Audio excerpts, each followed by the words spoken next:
안녕하세요 여러분. 오늘은 13번째 온라인 수업입니다. 이번 시간에는 중국과 아시아를 넘어 유라시아 전체를 뒤흔들었던 몽골 제국에 대해 살펴보도록 하겠습니다. 13세기 초 출현해서 초원지대를 순식간에 장악하고 아시아를 넘어 유럽까지 호령했던 몽골 제국은 역사상 그 어떤 제국보다 넓은 영토를 빠르게 정복했습니다. 그로 인해 몽골 제국은 무시무시한 기마병과 잔혹한 정복의 대명사가 되었지만 한편으론 몽골 제국이 유라시아 대륙을 하나로 통합하면서 그 어느 때보다 동서문화 교류가 활발하게 일어나기도 합니다. 그만큼 몽골 제국은 중국뿐만이 아니라 중앙아시아, 서아시아를 넘어 유럽 일부 지역까지 큰 흔적을 남겼죠. 오늘은 그 중에서도 중국과 그 주변 지역에서 찾아볼 수 있는 기억을 중심으로 몽골 제국의 역사를 살펴보도록 하겠습니다. 자, 그럼 13세기 그 어떤 인물보다 세계사에 큰 족적을 남긴 칭기즈칸의 이야기를 시작으로 몽골 제국에 대해 알아보도록 합시다. 몽골 고원 초원지대의 평화로운 모습입니다. 이 지역에는 수많은 부족들이 유목 생활을 하며 살아가고 있었죠. 풍경만 보면 참 평화로워 보이지만 실상 그렇지만은 않았습니다. 여러 부족들이 서로 뒤엉켜 살다 보니 서로 도움을 주고받기도 했지만 경우에 따라서는 불화를 겪으면서 심할 때는 격렬한 전쟁을 벌이기도 했으니까요. 특히 12세기 이후 화북 지역을 점거하고 초원 지역까지 세력을 뻗치고 있던 여진족의 금나라는 이 초원 지역에서 특정 세력이 다른 세력을 제압하고 강력한 집단으로 부상하지 못하도록 여러 부족들을 부추겨 서로 대립하게 만드는 정책을 취하고 있었습니다. 오늘의 주인공인 칭기즈칸, 어릴 적 이름은 테무친이었는데요. 그의 아버지도 이런 혼란한 초원지대에서 잠시 두각을 나타냈지만 이웃한 타타르 부족에게 암살당해 버립니다. 이로 인해 테무친은 어린 시절 온갖 역경을 겪게 되는데요. 이를 극복해가는 과정에서 강력한 지도자로 우뚝 성장하며 주변 부족들을 하나하나 무릎 꿇려 나갑니다. 테무친, 그러니까 훗날의 칭기즈칸이 출생할 무렵의 몽골 고원의 상황을 정리한 지도입니다. 칭기즈칸이 출생할 무렵인 12세기 중반 몽골 고원의 유목민들은 울루스라는 집단으로 나뉘어 살고 있었습니다. 울루스라는 말은 원래 사람, 백성을 뜻하지만 부족, 나라와 같은 뜻으로도 쓰였죠. 당시 활동하던 대표적인 울루스로는 나이만, 케레이트, 타타르, 메르키트, 오이라트, 몽골 등이 있었습니다. 그러니까 몽골도 원래 이 초원지대에 자리 잡았던 여러 울루스 중 하나였던 것입니다. 몽골 울루스 출신의 테무친은 앞서 언급했듯이 어린 시절의 역경을 헤치고 세력을 키워 몽골 고원에서 가장 강력한 두 집단인 케레이트와 나이만을 격파하고 통일의 위협을 달성하게 됩니다. 테무친이 겪은 수많은 역경을 자세히 풀어내면 흥미로운 이야기를 많이 만날 수 있겠지만 오늘 수업은 그보다는 몽골 제국이 세계사에 끼친 영향을 중점적으로 살펴볼 예정입니다. 그러니 혹시 칭기즈칸의 어린 시절과 성장기가 궁금한 친구들은 강의 게시글에 올려둔 링크를 확인해 보길 바랍니다. 자, 다시 수업 내용으로 돌아오면 1206년 테무친은 쿠릴타이를 열어 몽골 고원의 모든 유목민들이 자신 지배 아래 통합되었음을 선포하고 칭기즈칸이란 칭호를 취하게 되죠. 이때부터 몽골 제국 정복의 역사가 마침내 시작됩니다. 칭기즈칸은 쿠릴타이에서 몽골 지역의 통합을 선언했을 뿐만 아니라 국가 운영을 위한 기본적인 조직과 제도를 만들었습니다. 먼저 자기 밑에 통합된 유목민들을 모두 천호라는 조직으로 재편성하고 자기에게 충성했던 사람들을 천호장으로 임명했는데요. 몽골의 역사서인 몽골비사에 따르면 이때 모두 95개의 천호가 편성되었다고 합니다. 십진법에 따라 10호, 100호, 천호를 단위로 조직을 구성하는 십진제 조직은 오래전부터 있었던 것이지만 몽골의 천호제는 군주에게 충성을 바치는 고도의 중앙집중적인 조직이라는 점에서 이전의 조직과 큰 차이가 있었습니다. 즉 부족 중심으로 뿔뿔이 흩어져 서로 치고받던 몽골 고원의 유목사회를 천호제라는 조직 구성 원리로 재편성하고 이를 칭기즈칸이 자기에게 충성하는 인물들에게 나누어 주어 권력을 집중시켰던 것이죠. 이제 몽골 고원의 유목사회는 천호제를 바탕으로 하나의 국가로 탄생한 것입니다. 또한 칭기즈칸은 천호와 백호, 10호를 이끄는 수령의 자제들로 1만 명에 달하는 친위대인 캐식을 조직했습니다. 이들은 칭기즈칸을 지척에서 호위하는 친위대이자 각종 실무를 담당하며 몽골 제국 운영에 큰 역할을 담당했죠. 그리고 자사크라는 법령도 만들어졌는데요. 이는 평시와 전시에 필요한 규범과 군율을 명시한 것이었습니다. 천호제, 친위대인 캐식, 통일된 법령인 자사크를 통해 칭기즈칸은 그동안 대립과 반목을 되풀이하던 유목민들을 강력한 조직과 규율로 무장한 새로운 기마군단으로 묶어낸 것입니다. 몽골 고원에 존재하던 수많은 울루스들은 서로 종족과 언어가 달랐는데요. 이제 종족과 언어의 차이를 넘어 모두 몽골이라 불리는 새로운 집단으로 재조직된 것이죠.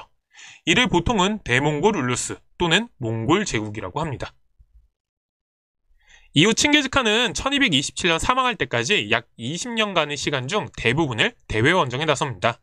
1209년에는 몸소 서하를 공격해서 이듬해 복속하고 1211년에는 금나라와 전쟁을 시작합니다. 이후에는 자신의 사절단을 학살한 호라즘을 정복하기 위해 서방 원정에 나섰는데요. 당시 중앙아시아의 강국으로 성장하고 있던 호라즘을 단숨에 멸망시키고 주변 많은 도시들을 폐허로 만들어버렸죠. 서방 원정에서 돌아온 칭기즈칸은 서방 원정에 비협조적이었던 서하를 정복하기 위해 원정길에 나섰다가 사망하고 맙니다. 그럼 칭기즈칸은 왜 이렇게 대외 원정에 몰두했던 것일까요? 우선은 당시 대외 원정의 목표가 영토를 넓히는 것보다는 다른 지역을 점령해서 자신들이 필요한 물자를 안정적으로 확보하는 데 있었다는 점을 알아두어야 합니다. 만약 영토를 넓혀서 그 지역을 직접 지배하려고 했다면 대외 원정이 그렇게 빨리 진행될 수는 없었을 겁니다. 지배한 지역을 안정시킬 시간도 필요했을 테니까요. 또한 물자의 안정적 확보가 우선되었기 때문에 다른 세력을 군사적으로 굴복시켜 화친을 얻어내는 것을 제1의 목표로 삼았습니다. 그렇기 때문에 굴복하지 않는 세력이 만약에 생기면 정말 문자 그대로 전멸시켜버리기도 했죠. 어차피 자신들의 목표를 달성하지 못하면 필요 없는 세력인데다가 주변 지역에 본보기를 보일 수도 있었으니까 말이죠. 이 외에도 대외 원정을 통해 얻은 물자와 인력을 칸의 일족과 휘하 장수들에게 전리품으로 나누어 주어야 한다는 점도 고려해 볼 만한 요소입니다. 전리품의 분배가 대몽골 울루스의 통합을 유지하는 실제 힘이 될 수 있었을 테니까요. 하지만 칭기즈칸이 죽은 후 그 후계자들이 추진한 대외 원정은 단지 정치적 응징이나 군사적 위협이 아니라 정복과 영토적 지배를 목표로 하게 됩니다. 점점 제국의 위상을 갖추기 시작하는 것이죠. 결국 칭기즈칸의 후손들에 의해 계속된 몽골 제국의 원정은 마침내 몽골 제국을 역사상 가장 넓은 육상 제국으로 만듭니다. 그 면적은 2,400만 제곱킬로미터에 달했으니 오늘날 미국이나 중국의 거의 3배 규모였습니다. 칭기즈칸 사후 몽골의 세계 정복전은 2대칸 오고타이부터 5대칸 쿠빌라이 때까지 반세기가량 이어집니다. 정복전의 양상은 한 국가를 멸망시키고 그에 인접한 다음 국가로 넘어가는 순차적인 방식이 아니라 여러 지역에 대한 동시다발적 공략이었다는 점에서 특이했습니다. 특히 이전의 칸이 사망하고 새로운 칸이 추대되는 쿠릴타이가 열리면 앞으로의 새로운 원정 계획이 세워지고 이를 의욕적으로 추진했다는 점이 눈에 띄죠. 반세기 동안 이렇게 이어진 대외 원정의 결과 몽골 제국은 유라시아 동쪽 끝에서 러시아와 일부 유럽 지역뿐만 아니라 서아시아의 중심지인 바그다드에 이르는 대제국을 건설하게 됩니다. 앞서도 설명했듯 역사상 가장 넓은 육상 제국이 된 것이죠. 이제부터 낯설고 생소한 개념이 등장합니다. 유목사회를 기반으로 한 몽골 제국은 우리가 지금껏 배웠던 중원 왕조와는 다른 독특한 특징을 많이 살펴볼 수 있는데요. 울루스라는 개념이 그 대표적인 예입니다. 앞서서 울루스는 부족이나 나라의 의미로 쓰인다고 했는데요. 몽골 제국이 대제국을 건설하는 과정에서 몽골 제국 안에는 여러 울루스들이 만들어집니다. 이 울루스들은 칭기즈칸의 일족들이 보유했었는데요. 이 울루스들의 연합체가 바로 몽골 제국, 즉 대몽골 울루스인 거죠. 크게는 오고타이 울루스, 차가타이 울루스, 주치 울루스, 훌라구 울루스, 그리고 칸이 직접 지배하는 일명 칸 울루스가 있었습니다. 각자의 울루스를 지배하는 지배자들은 일정한 독자성을 갖고 있었지만 여전히 자신들이 몽골 제국이라는 더 큰 정치체의 일부를 이루고 있다는 인식은 잊지 않았습니다. 사실 울루스 체제라고 할 수 있는 이 생소한 개념은 최근 몽골 제국에 대한 역사 연구가 깊어지면서 정리된 내용입니다. 사실 선생님이 고등학생 때 몽골 제국을 배우면서는 각자의 울루스가 아예 독자적으로 독립된 나라라고 배웠거든요. 하지만 몽골 제국에 대한 연구를 통해 각각의 울루스를 분열되어 독립한 국가로 간주해서는 안 된다는 인식이 인정받게 되었고 이런 내용이 교과서에도 반영된 것입니다. 아마 최근에 있었던 세계사 교과서 내용 개편에서 가장 많은 변화가 있는 부분이 바로 이 부분일 것입니다. 물론 그렇다고 울루스 지배자와 칸 간의 관계가 처음부터 끝까지 동일했던 것도 아닙니다. 시간이 흐를수록 개별 울루스의 독자성이 점점 커지긴 했죠. 특히 쿠빌라이가 자신의 형제와 칸의 자리를 두고 내전을 벌이면서 주변 울루스의 지배자들에게 많은 권한을 양보하기로 약속했고, 마침내 쿠빌라이가 제5대 칸의 자리를 차지하자 각 울루스의 독자성이 강해지게 됩니다. 하지만 여전히 그들은 자신들이 몽골 제국, 그러니까 대몽골 울루스의 일원임을 부인하지 않았다는 점도 기억해 두도록 합시다. 쿠빌라이는 자신의 동생 아릭부케와의 계승 분쟁에서 승리를 거두고 칸의 자리에 올랐습니다. 그는 제국 전체의 군주인 칸으로서의 지위를 대다수 울루스의 수장들에게 인정받았는데요.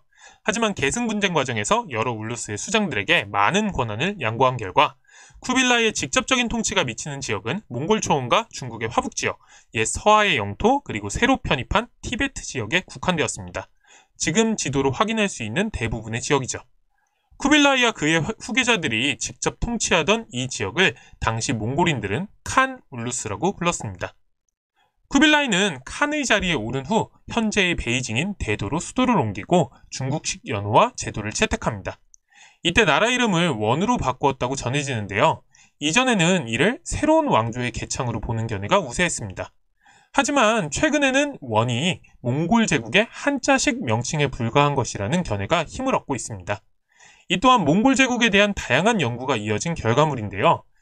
예를 들어서 14세기 쓰여진 비문에는 대원이라 불리는 대몽골 울루스라는 구절이 보이기도 합니다. 대몽골 울루스가 곧 원을 뜻한다는 의미이죠. 쿠빌라이는 칸 계승 분쟁을 치르기 직전 남송 원정군을 이끌고 원정을 떠났었는데요. 칸의 자리를 차지한 후 다시 남송 원정을 추진하여 마침내 1279년에 남송을 멸망시키고 중국 전역을 장악하는 데 성공합니다. 이후 이 남송 지역은 우리가 지난 시간에 살펴본 경제적 번영 덕분에 원의 재정적 기반이 되기도 하죠. 쿠빌라이 칸이 사망한 후 원은 칸의 자리를 누가 계승할 것인지를 둘러싼 내분이 계속 이어졌습니다. 특히 7대 칸부터 14대 칸의 시기까지 25년간 칸이 의문사하는 사건이 4차례, 칸의 자리를 둘러싼 계승 분쟁이 한 차례 일어나는 등 혼란이 이어졌습니다. 이 과정에서 칭기즈 일족의 힘이 약해지고 친위군의 정치 개입이 이어지면서 칸의 권력은 사실상 유명무실해지고 맙니다. 이런 상황에서 황실의 사치는 날로 심해졌고 티베트 불교인 라마교가 유행하면서 법회를 개최하는데 국고를 소모하는 등 재정이 악화되었습니다. 이 재정 문제를 해결하고자 지폐인 교초를 남발했는데요. 이로 인해 물가가 급상승하면서 민간 경제를 뿌리채 흔들어버리기도 했죠. 그 결과 14세기 중반이 되면 각지에서 반란이 속출합니다. 특히 미륵 신앙을 기반으로 한 백령교와 관련이 있었던 홍건적의 세력이 가장 컸는데요. 홍건적의 수령이었던 주원장이 다른 반란 세력을 제압한 뒤 1368년 강남 지방의 난징을 수도로 명을 건국합니다. 이후 주원장은 북상에서 대도와 상도를 장악하고 몽골 세력을 만리장성 이북으로 몰아냈습니다. 일반적으로 이렇게 몽골 세력이 만리장성 이북으로 쫓겨난 1368년을 원나라가 멸망한 해라고 여기기도 했지만 최근에는 이와 다른 견해가 우세합니다. 당시 원의 황제, 즉 몽골 제국의 칸이 직접 다스린 칸 울루스의 영역은 중국뿐만 아니라 티베트와 몽골 초원도 포함하고 있었기 때문입니다. 1368년에는 제국 영역의 핵심 부인 중국 지역을 상실한 것은 사실이지만 아직 칸이 사라진 것은 아니었기 때문에 원나라가 아예 멸망한 것은 아니라는 입장이죠. 이렇게 몽골 초원으로 쫓겨난 이후의 원을 당시 고려에서는 북원이라고 불렀는데요. 이 북원은 1388년에야 완전히 멸망하게 됩니다. 그러니까 고려가 명과 원 사이에서 외교적으로 고민이 많았던 것은 이런 국제정세의 변화를 배경으로 하고 있었던 것입니다. 교과서에서 다루고 있지는 않지만 몽골 제국의 붕괴와 관련해서 최근 제기된 흥미로운 견해를 하나 소개하려고 합니다. 몽골 제국은 원뿐만 아니라 대부분의 울루스가 14세기 중반을 전후해서 전반적으로 붕괴하고 마는데요. 이러한 현상에 대해 각각의 울루스 내부에서 벌어진 일들이 시간적으로 우연히 일치한 것이라고 보기는 어렵다는 견해가 있는 겁니다. 그러니까 동시에 무너질 만한 구체적인 무언가 이유가 있을 거라는 거죠. 최신 연구에서는 중국 서북 지역에서 처음으로 흑사병의 병원체가 발생한 것이 확인되었는데요. 이것이 14세기 전반 동방의 칸 울루스는 물론 서방의 다른 울루스들을 거쳐 유럽으로까지 확산된 것으로 보인다는 것입니다. 이로 인해 몽골 제국을 구성하던 여러 울루스가 치명적인 타격을 입고 나아가 울루스들을 연결하던 내륙 교통로의 기능이 마비된 것이 제국의 전반적인 약화와 붕괴를 초래했을 가능성도 생각해 볼 수 있다고 하네요. 새로운 전염병으로 인해 뉴 노멀의 시대를 맞이하고 있는 현재의 시점에서 눈에 띄는 견해가 아닐 수 없습니다. 전염병이 역사의 큰 흐름을 뒤흔들어 놓을 수도 있다는 것이니 말이죠. 그럼 원의 통치 제도는 어떤 특징을 갖고 있었을까요? 원은 몽골 제일주의에 따라 여러 민족을 구분하여 통치했습니다. 우선 몽골인은 최상층으로 국가의 중요 정책과 행정을 담당하죠. 다음으로 외지에서 온 사람들은 여러 종류의 사람이란 뜻으로 생목인이라 불렸는데요. 대개는 서역 출신으로 이들은 상업과 회계 등 재정관리 분야에서 활약합니다. 이 둘은 지배계층으로 대다수를 차지하는 피지배계층인 한인과 남인을 통치했습니다. 여기서 한인과 남인은 화북과 강남 지역에 거주하던 사람들인데요. 이들은 몽골에게 정복되기 전 어떤 왕조의 통치를 받고 있었는지에 따라 구분하였습니다. 당시 몽골인들은 여진의 영토였던 화북 지역을 키타이, 남송이 정복된 뒤 편입된 강남 지역을 만지라 불렀는데요. 한자로는 각각 한지와 강남이라 하였고 그곳 주민들도 각각 한인과 남인으로 구분하였습니다. 한인과 남인 모두 몽골인과 생목인에 비해 상당히 큰 차별을 받았는데요. 그 중에서도 남인에 대한 차별이 가장 심했습니다. 당시 강남 지역의 사람들은 원 재정의 80%를 충당하면서도 남인이라는 이유로 정치적으로 가장 낮은 대우를 받았기에 불만이 고조될 수밖에 없었죠. 결국 원 말에 발생한 봉기의 대다수가 강남 지역에서 일어났고 원을 몰아낸 주원장의 명나라가 강남 지역을 기반으로 세워진 것은 이러한 사회적 불만이 폭발한 것이라고 볼 수 있을 것입니다. 이제까지 몽골 제국의 흥망성쇠에 대해 알아보았습니다. 지난 시간 말미에도 잠시 얘기했지만 오늘 우리가 살펴본 내용은 몽골 제국의 역사 중에서도 일부에 불과합니다. 그리고 상당히 중국사의 관점이 녹아있는 역사 서술이죠. 아마도 앞으로 몽골의 역사에 대한 연구가 계속 이어진다면 교과서에서 몽골 제국에 대한 또 다른 서술이 나올지도 모르겠다는 생각도 듭니다. 하지만 우리는 아쉽게도 이렇게 몽골 제국의 역사를 조금은 편협한 시각에서 마무리하게 되었네요. 이제 서아시아나 인도, 유럽의 역사를 다루면서 또다시 출현할 몽골 제국의 존재를 기대해 보도록 합시다. 자, 이제 마지막으로 원대의 문화와 동서문화 교류와 관련된 내용을 정리해 보겠습니다. 몽골은 광대한 영역을 차지해서 다양한 민족을 다스리면서 관대한 종교 정책을 취하였습니다. 그 결과 이슬람교, 네스토리우스교, 크리스트교, 라마교 등의 다양한 종교가 공존했죠. 이 중에서도 특히 라마교는 황실의 보호를 받으며 크게 성장했는데요. 현재 베이징에 가면 볼 수 있는 묘흥사의 백탑은 쿠빌라이 칸 때 만들어진 대표적인 라마교 유적 중 하나입니다. 또 이 시기에는 이슬람 문화가 많이 유입되면서 천문학, 역법, 자연과학 등이 발전했는데요. 대표적으로는 곽수경이 이슬람 역법의 영향을 받아 수시력이라는 새로운 역법을 만들어내는데 이 수시력은 명나라 때인 1644년까지 사용됩니다. 몽골 제국은 유라시아 지역을 거의 통합하고 초원길, 사막길 등 동서교역로를 안정적으로 확보할 수 있었습니다. 이에 제국의 곳곳에 역참을 설치하고 중앙과 지방 각지를 연결했죠. 이 도로망과 역참은 원래 관리와 군대가 원활하게 왕래하기 위해 건설된 것이었지만 몽골 제국이 안정되면서 상인뿐만 아니라 서양의 선교사와 학자들도 이용하였습니다. 이 역참을 이용하기 위해서는 역참 통행증인 패자를 소지해야 했는데요. 이 패자를 소지한 관리나 여행자는 역참에서 말과 숙식을 제공받을 수 있었습니다. 이런 내륙 교통뿐만 아니라 당시에는 수운 교통도 발전했는데요. 원의 재정의 대부분을 차지했던 강남 지역에서 세금을 운반하기 위해 대운하를 정비하여 항저우와 대도를 연결하기도 했습니다. 또한 이 시기에는 바닷길을 통해 인도양을 거쳐 아라비아 반도, 아프리카 동부에 이르는 교역이 이루어졌습니다. 이렇게 바닷길을 통한 교역이 활발해지면서 항저우, 취안저우 등의 시박사가 설치되어 대외무역 사무를 관장하였죠. 또한 활발한 대외교류와 상업의 발전으로 도시가 발달하였으며 항저우와 대도가 더욱 번성하였습니다. 이렇게 국내와 국제상업이 발전하면서 물자교류가 활발해지고 화폐인 교초의 사용이 늘어났는데요. 이 교초가 원 말에 남발되면서 물가 폭등의 문제를 가져오기도 했다는 것까지 기억해두면 좋겠습니다. 몽골 제국이 유라시아 대륙을 아우른 시기는 일찍이 경험하지 못했던 대여행의 시대이기도 했습니다. 이 시기 대여행은 지리적 지식의 확충과 세계관의 변화를 불러왔는데요.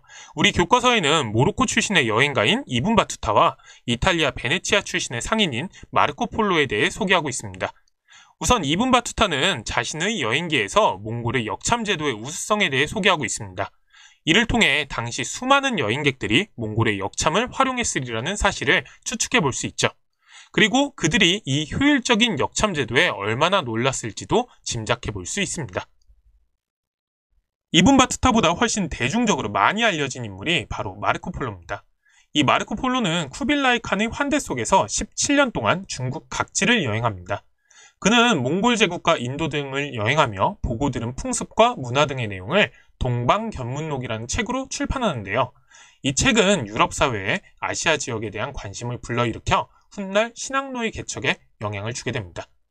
이 외에도 유럽의 선교사들이 몽골 초원과 중국을 방문하는가 하면 반대로 몽골의 기독교도들이 유럽 각지를 순방하고 돌아오는 사례도 있었습니다. 이처럼 몽골 제국의 유라시아 정복은 그 정복 과정에서 큰 희생을 가져왔지만 유라시아 전역을 하나로 통합하면서 세계에 대한 새로운 인식을 만들어냈습니다. 이 시기의 수많은 교류를 통해 이제까지 자기가 사는 지역과 문명의 범위를 벗어나지 못했던 인류에게 세계에 대한 새로운 인식을 가져다 준 것인데요. 이는 이 당시 수많은 세계 지도가 만들어지고 세계 지리와 세계사에 관한 서적이 저술되는 것으로 표현되었습니다.